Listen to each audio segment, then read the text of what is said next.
صبح فجر کے وقت ہی میں نے ایک افسوسناک خبر سوشل میڈیا کے اوپر دیکھی. پاکستان کے مشہور نعت خوان خالد حسنین خالد صاحب رحمہ اللہ تعالی، ان کی اچانک ڈیتھ ہو گئی ہے.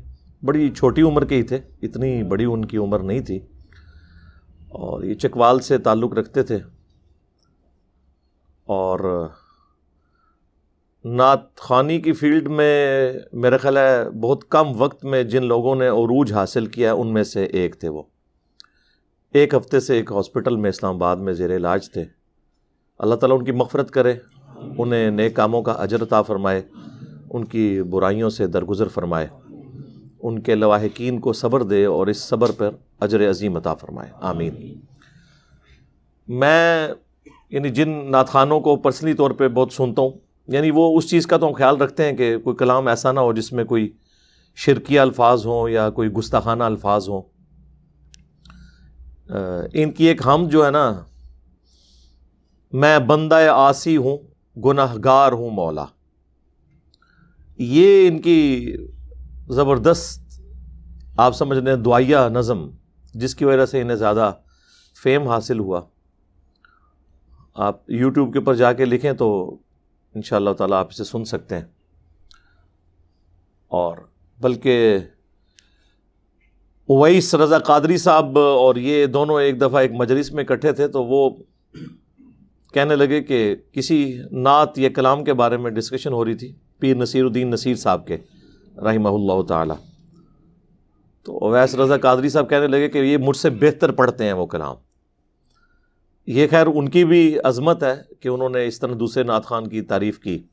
عموماً تو لوگ ایک دوسرے کی تعریف کرتے ہوئے کنجوسی سے کام لیتے ہیں، اور حقیقت بات ہے جتنا اللہ تعالیٰ نے انہیں ملکہ دیا تھا، ان کی آواز جتنا وہ بلند کر لیتے تھے، پچ کو، فریکوینسی کو، اور جو کنٹرول کرتے تھے.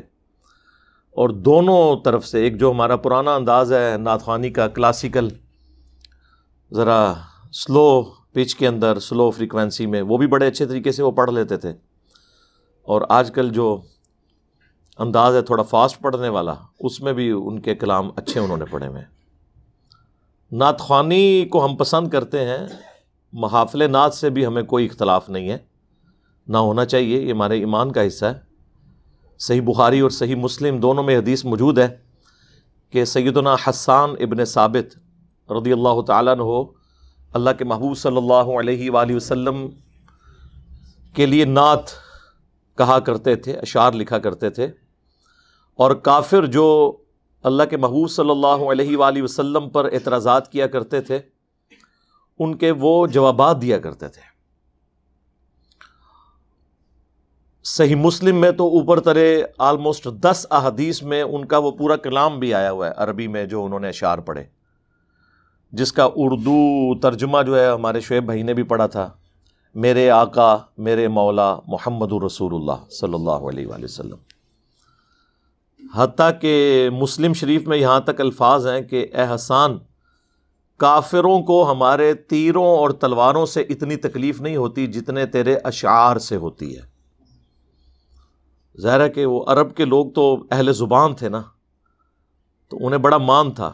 وہاں پہ لڑائی صرف تیروں سے اور نیزوں سے نہیں ہوا کرتی تھی، بلکہ زبان سے، سلوگنز کے ساتھ، اشعار کے ساتھ، جنگی ترانوں کے ساتھ ہوا کرتی تھی.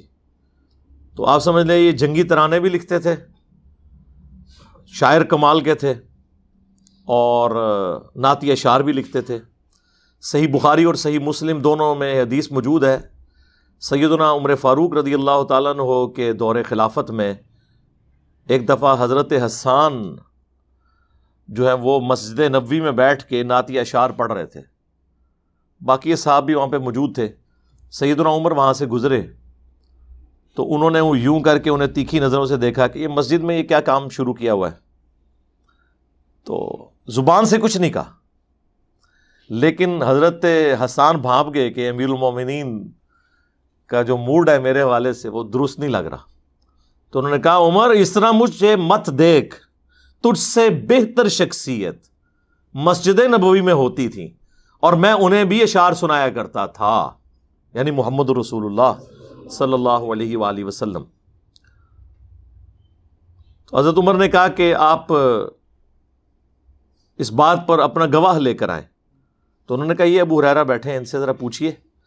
تو حضرت ابو ہریرہ نے کہا اے امیر المومنین، میں گواہی دیتا ہوں کہ اللہ کے نبی علیہ السلام نہ صرف ان کے اشعار سنا کرتے تھے بلکہ دعا کیا کرتے تھے، اے اللہ روح قدس کے ذریعے حسان ابن ثابت کی مدد فرما، جس طرح حضرت عیسیٰ علیہ السلام کی مدد کی تھی نا روح قدس نے، جو قرآن میں آیا کہ ہم نے ایدناہ بروح القدس، جبرائیل کے ذریعے ان کی مدد کی تھی، ان کو اتنے معجزات غیر معمولی دیے تھے.